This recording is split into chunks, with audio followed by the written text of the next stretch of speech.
como tornar a equipe participativa nos processos. Gente, as pessoas, para elas realizarem as suas tarefas, a primeira coisa que elas têm que ter, noção de propósito.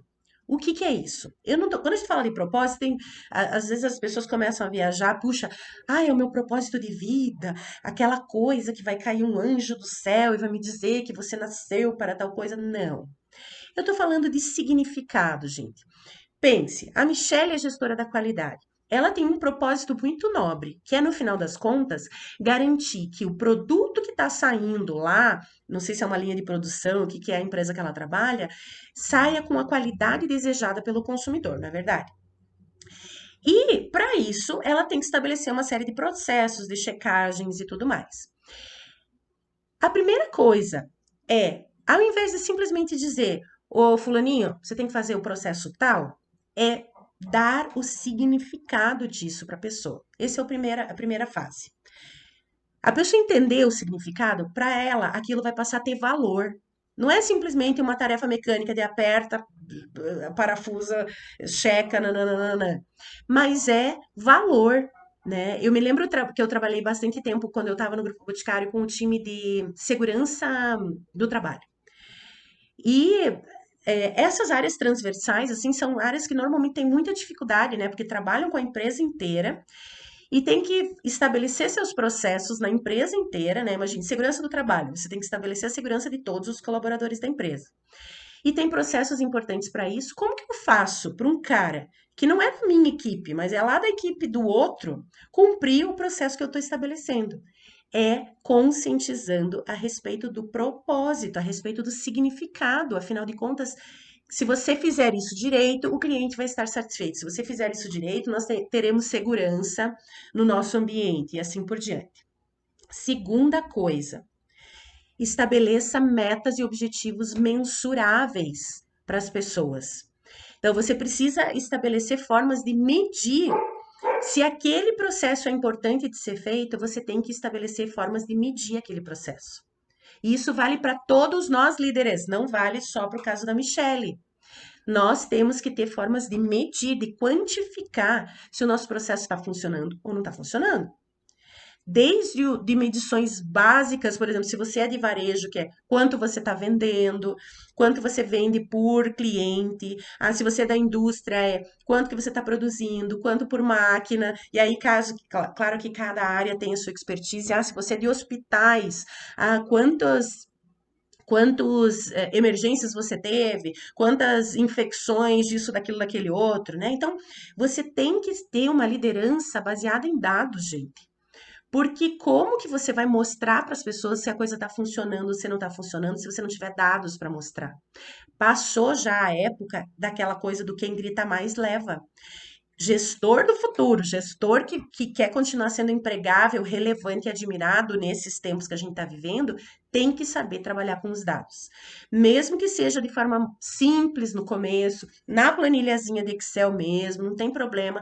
Comece a encontrar formas de medir o trabalho do seu time e não é para controlar as pessoas, mas é para encontrar formas de evoluir. Então, puxa, dei significado para a tarefa que a pessoa tem que fazer. Eu meço isso com indicadores claros e públicos. Se a coisa não estiver evoluindo, a melhor ferramenta é o feedback. Se eu fiz um acordo de cavalheiros com essa galera, as pessoas entenderam a importância de fazer aquela tarefa. Eu começo a medir e os resultados dessa medição me mostram que eu não estou evoluindo, você precisa dar feedback. Às vezes o feedback é individual, se for uma pessoa específica que não estiver correspondendo. Ou se for uma outra área, né? Que no caso da Michelle, ela trabalha com muitas áreas. Se for de outra área, chegar no gestor lá daquela outra área e falar, amigão, ó, não tá evoluindo aqui. A gente combinou isso, isso e isso, e você não tá evoluindo nesse resultado. Dá o feedback pro cara, solicita ações dessa pessoa como uma boa técnica de feedback e faz o ciclo acontecer de novo, tira as dúvidas, treina, né? Que daí você vai identificar. Quando você começar a medir e ver que o processo não está evoluindo, você vai começar a identificar, opa, Tem um problema de treinamento aqui, eu tenho que treinar tal pessoa. Tem um problema de comunicação, tem que ajustar esse processo aqui, né? Então, tem uma questão bem de entender qual é o problema, ajudar, treinar, dar feedback e fazer as coisas evoluir. Gente, liderança é uma arte de gente, é uma arte humana. Então, nunca vai ser 2 mais 2 igual a 4, porque as pessoas, elas são diferentes por essência. As pessoas são únicas, mas tem coisas que não mudam, que é a necessidade das pessoas entenderem o significado do que elas estão fazendo, o porquê elas estão fazendo aquilo, e delas serem envolvidas nas decisões. As pessoas detestam. Pensa em você. Não é horrível como quando alguém chega já com a decisão tomada e fala: "Ô, executa aí, faz aí, cala a boca"? Por favor, né? Nenhum líder incrível vai falar isso. Mas é péssimo. Então, estabeleça metas em conjunto com as pessoas, meça, e se as coisas não evoluírem, dê feedback, chame as pessoas para responsabilidade e trate adultos como adultos, né? Eu tenho um estilo de liderança e defendo muito um estilo de liderança, gente, humanizado. Acabou a época dos líderes gritões que davam chilique e que acham que colaborador é mini escravo. Acabou, gente. Acabou, acabado mesmo. Não tem. Infelizmente, ainda algumas empresas dão espaços para esse tipo de líder, mas muito rapidamente esses líderes ou vão ficando obsoletos e vão saindo do mercado ou vão evoluindo. E eu espero que o que aconteça é que essas pessoas evoluam, né? Mas eu defendo uma gestão humanizada. Mas isso não quer dizer que você tem que. Mas não uma gestão infantilizada. São coisas muito diferentes, tá, gente?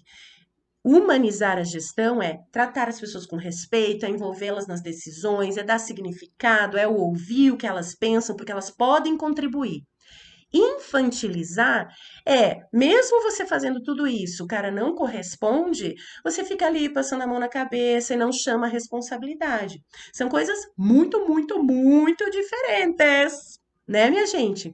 Então, o que a gente tem que ter é uma gestão humanizada, sim. Um líder servidor, um líder que ouve, um líder que envolve nas decisões, mas não infantilizado.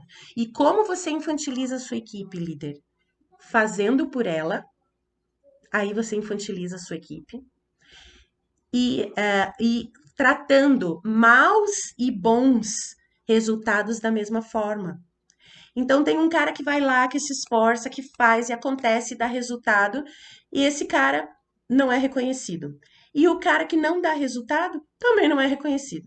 Então, para as pessoas, é um clima de injustiça generalizado. Se eu me esforçar ou se eu não me esforçar, eu não vou nem ter a punição, entre aspas, de não dar resultado e nem ter o mérito de dar o resultado.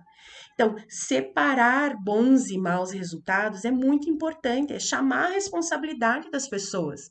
Eu me comprometi, claro que não publicamente, ninguém aqui vai dar feedback público, né? Especialmente se for um feedback individual, né? Então, se for um feedback público é aquele que você fala, gente, ó, os resultados da equipe estão assim, assim, assim, o que que a gente pode fazer para melhorar? E aí abrir para uma discussão, fazer um brainstorm e tudo mais. Isso tudo é um feedback que pode ser dado publicamente. Agora, os seus resultados, Bruno, estão assim, assim, assim. Isso jamais deve ser feito publicamente. Chama o Bruno para um cantinho, conversa com o Bruno para um cafezinho. Se você estiver no presencial, melhor ainda, chama o Bruno para um café de uma forma leve, mas chama a responsabilidade, mostra os resultados e pede para ele tomar ações a respeito. Você precisa diferenciar baixo de alto desempenho. Isso é, se você não fizer isso, você infantiliza o seu time. Né? E dar feedback é papel do líder, gente. Ser líder só não é tão difícil quanto ser pai e mãe, né? Eu sou mãe de dois, que sério que ser mãe é mais difícil do que ser líder. Mas sim, tem esse papel difícil, que é sim ser assertivo, não ser grosseiro, nada, mas ser assertivo e dizer, cara, não tá bom o suficiente. O que que eu posso fazer para te ajudar e o que você vai fazer para se ajudar a evoluir nesse ponto específico. Líder incrível é aquele que tem uma liderança humanizada, que escuta, que dá oportunidade, que envolve as pessoas nas decisões, que dá significado na fala, mas não é um líder que tem uma gestão infantilizada, que não chama a responsabilidade das pessoas, que não difere mau desempenho de bom desempenho. Não é isso que a gente está falando de uma liderança humanizada. Ok, pessoal? Fez sentido para vocês, galera?